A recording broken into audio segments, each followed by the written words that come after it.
It's about that time of day again. My name is Joseph James. Today is Monday, November 28th, 2016, and this is your nightly newsletter. We're covering crude oil, S&P, gold, euro, and FDAX this evening. Crude is bullish and trading at the low of a range this evening after the bulls successfully reached their triple measured move earlier on today. The E-mini S&P is bearish but trading at the low of today's range, a very important spot on the S&P. Gold is bullish and trying to retest the highs after the market clearly rejected higher prices earlier in the session. The euro is bearish and trying to attract more sellers with some higher prices, and the FDAX is bearish, trying to finish off a measured move target this evening. Yeah, we're back from Thanksgiving break. Hope you guys had a great break last week here with family and friends.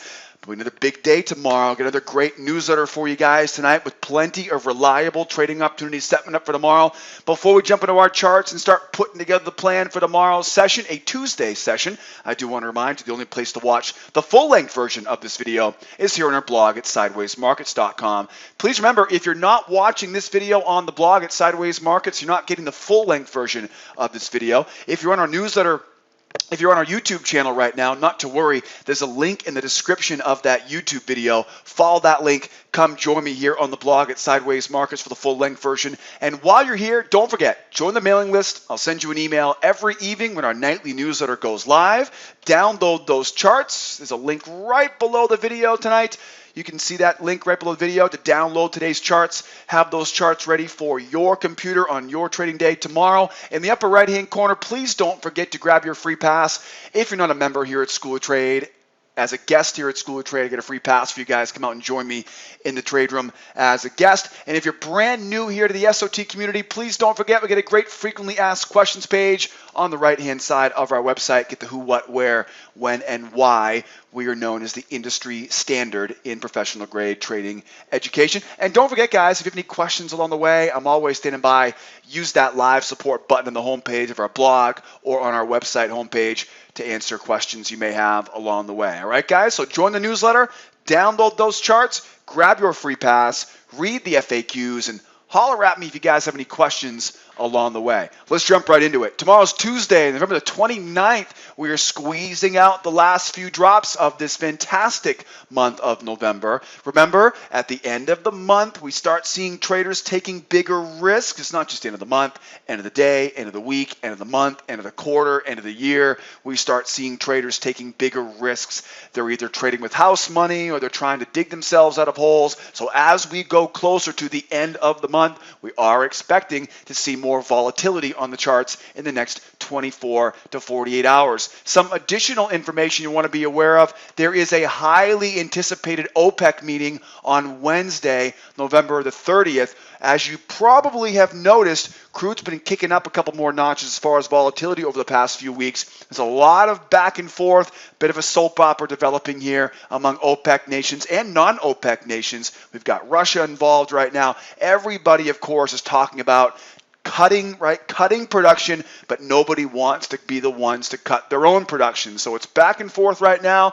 We have some volatility on crude oil, and of course with that comes volatility on the equity markets, because of course everybody's watching the price of oil these days, at least this year of 2016. So be aware of that. Next few days, increased amount of volatility because at the end of the month, increased amount of volatility on crude and the equity indexes because of the highly anticipated OPEC meeting on Wednesday, and we're kind of getting that back and forth right now. Every morning we come in about who the next OPEC nation or non-OPEC nation is complaining about having to cut their production, right? Everybody wants higher prices, but nobody wants to be the one, right, to slow down their production. So be aware of those, right? At the end of the week this week, we've got the employment situation. We're not going to worry about that until we get closer to the end of the week here this week. But we'll start talking about that here come Wednesday, Thursday. So non-farm Friday on Friday. Big report coming out on Wednesday, or meeting on Wednesday from OPEC. And again, as we go into the last few drops of the month of November, we're expecting to see some added volatility. Looking at the calendar here for tonight, we have nothing major coming out of the Asian session here overnight. Moving on to the London session tomorrow, we have some major news at 5 a.m. from the ECB. We get the economic sentiment coming out of Europe. We get the GDP, of course, at 8:30 here in the U.S. And we've got the Case-Shiller home prices at 9 o'clock and consumer confidence at 10 a.m. tomorrow morning. Got a pretty nice collection of news. We got some economic sentiment coming out of Europe at 5 a.m. We get the GDP, of course, will always be an important news number at 8:30 a.m. Home prices at 9 o'clock, consumer confidence at 10 o'clock in the U.S. Nothing else tomorrow morning to worry about. We got some major news coming in from our friends in Japan tomorrow night. We'll wait and see and talk more about that in tomorrow night's newsletter. But be aware, again, be aware. Expect that extra volatility over the next few days, right? And, of course, you know the schedule for tomorrow, 5 a.m., 8:30 a.m., 9 a.m., and 10 a.m. Eastern Standard Time. Mark your schedule for tomorrow, and we'll be there with you guys tomorrow morning in real time at 8 o'clock Eastern Time. Please don't forget, we do all of this together every day in real time. Come out and join the trade room as an advanced member. You can find more information on the frequently asked questions page of the website, or go to SchoolOfTrade.com and watch that intro video on the homepage. Let's jump right in. We got 5 markets here tonight: crude, S&P, gold, euro, and we can't forget about the old FDAX. Crude oil is bullish and trading at the low of a range this evening after the bulls successfully reached their triple measured move earlier in today's session. The bulls have control, and after reaching their objective earlier today, this pullback off the high tells me that buyers are waiting for trading opportunities at a lower price tomorrow. The bulls will be looking for buying opportunities at support levels waiting below, such as that untested reversal line at 46.30 for the move back up to retest the highs. So the buyers have control right now, but it's pretty obvious once they got to their triple measured move at 47.47, they've rejected higher prices and now they're hunting for lower prices. So buyers want to stay patient right now and go looking for those, right? Looking for that pullback now, 46.52, 46.30, 46.10, right? All the big areas of support that are listed below on this chart. Sellers, on the other hand, need to wait for buyers to give up on this thing and see a strong move to new lows and then hold a pullback for a move back up to retest the lows tomorrow. So bottom line is the sellers need to get through this key area of support here, right? We know the buyers are going to be drooling over this area right here, right, to buy it back up and retest the high. The sellers have to get through that area for that move down to test that low at 45.15. We talked about this in the trade room today. We had a Friday session last Friday, right? Remember we talked about this last week? We had the Thanksgiving holiday on Thursday. Friday was kind of that half day, real expected to be low volume. Well, it definitely wasn't. If you found a way to get out of your turkey coma, right, on Friday morning, and you did look at the charts on Friday morning, you saw a very volatile and literally straight down market. Oftentimes what happens is when the market moves like that in kind of a holiday session, we usually find a way to kind of go back to where we came from, right? So almost thinking about this as a big gap. So the buyers have ultimately a target going back to that high, but more importantly, right, to go up to Friday's high at 48.04. So think of $48 a barrel as a good objective for the buyers if they can hold through this pullback and get back up and run through those highs, right? Again, Friday being kind of a holiday session, a lot of traders probably weren't able to participate in that, and so price will usually end up kind of filling that gap, so to speak, right? Think of Friday being a gap day. Not a lot of traders were there to trade it, and so, of course, we'd like to see that price come up. You can see they did a pretty good job today, right? We picked up on that bullishness right away this morning. They got their triple measured move, and now we're expecting the buyers, after rejecting that high, very obvious the buyers were not interested, right, in buying into that high. We have a bull channel, most important thing here right now, got a bull channel. I really have my eye on this untested reversal line here at 46.30. In fact, if I could pinpoint one area on this chart that really I think is the most important, it's that 46.30.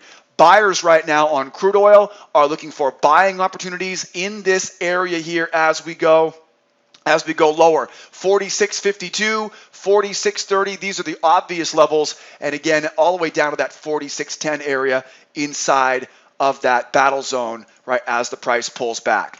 Buyers have control. They're not going to want to buy high. Watch out for this resistance trend line coming down overhead. And here's what you want to be thinking about here if you're going to be a buyer on this pullback, right? So sellers, of course, will likely have a shot here to run this thing down, breakout pullback, and then back up here for tomorrow. So really there are a few opportunities here for the buyers waiting here. The first one's going to be a seller failure. That'll be the lower reliability opportunity. The big one you want to look for though are those pullbacks. After we get that seller failure, jump up, hold that pullback, and then on that way back up to retest that high. So buyers would love to get this price digging on into these lows, right? And then up, hold that pullback, and then right back down we go. So keep an eye on that. One thing we're looking for here is not to have to buy into this overhead trend line. So keep that trend line right in the back of your mind here as you're going lower. What I really don't want to do is try to buy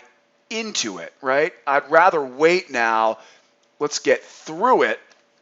Get that pullback to hold, and then we can go looking again. Like I said, you get a couple options here: the failure and the pullbacks. Those will be the two most reliable options here after this thing pulls back here. Now, if and when we get back up to that high, got to be careful buying into that high of day. Much like we talk about every time we go to the measured move, I want to make sure that we get that moving average up above, right? And then we can start buying above that measured move. So bottom line is for the bulls here, want to buy low, looking for buying opportunities coming into this, right, into our buy zone, 46.52 down to 46.30. I really love that reversal line at 46.30. And then again, if we do end up all the way back up to retest that high, make sure you're seeing this market really run through that high. What I don't want to do is, like these buyers saw late in the day today, I don't want to be buying into it, right? What I want to see is I want to get that moving average up above it. Failure, breakout, pullback, right? Breakout, pullback, right? Get that moving average up above that 47. That way you'll have the confidence, right? The confidence going through that high, right? So definitely want to see some explosiveness going through that high right now. Really the most important thing right now is just making sure we don't buy into that falling resistance. What if I want to be a seller here right now? Being a seller is going to be a little bit tricky. It's going to be a little bit tricky. There are ultimately going to be two options here to be a seller. The first one will be the most aggressive option. The second one will be once we finally break through this whole buy zone down here, right? Again, that 46.52 to 46.30. So if you're going to be a seller right now, you want to be thinking breakout, pullback using this rising support trend line, right? Either getting to it quickly here, getting below that support trend line, or right, getting below that 46.10. The key here is if this is going to be trustworthy for the bears, it's got to really show some strength getting below this battle zone with a low being at 46.60. Again, I think the big line in the sand is going to be 46.30, but really get us below that 46.10, get that moving average below 46.10, and then that will give those bears a shot to retest, right, that range low, and we'll go forward from there. So buyers looking to dig their heels in as this price pulls back into the buy zone. Target for the buyers up to retest today's highs, up to retest Friday's highs. If the sellers can make it through the battle zone below 46.10, then they have a lot more open space here. Either get to it quickly with a breakout pullback, which again I think is going to be the lower reliability, or get to it right below the battle zone, right, for that move back down tomorrow. Looking great there for the bulls right now on crude. We'll see if they can hold it here on this pullback. How about some S&P 500? S&P is bearish, but trading at the low of today's range, which tells us to look for sellers to fail at the lows so we can buy the lows for rotation back to the high of the range tomorrow. The buyers will be watching for the two-try rule to buy these lows, which means the bulls will be looking for the next attempt to fail. Sellers, on the other hand, even with such a strong move off the highs, are trading at a measured move at the low of the range, and we don't want to sell into this area of support. Selling here is considered low reliability, so their best option right now for the bears is to either sell the high of a channel or sell the high of that range, or look for a strong breakout pullback below the low of this channel. This was a bit of a tricky one, right? This is a bit of a tricky one. This reminds me, as we always say, if the day starts off inside of a range, you've got to treat that range as the most important piece of information. Now, whenever we look for a trading range, I want to see double tops and double bottoms, right? So we got double tops, triple tops, right, and double bottoms.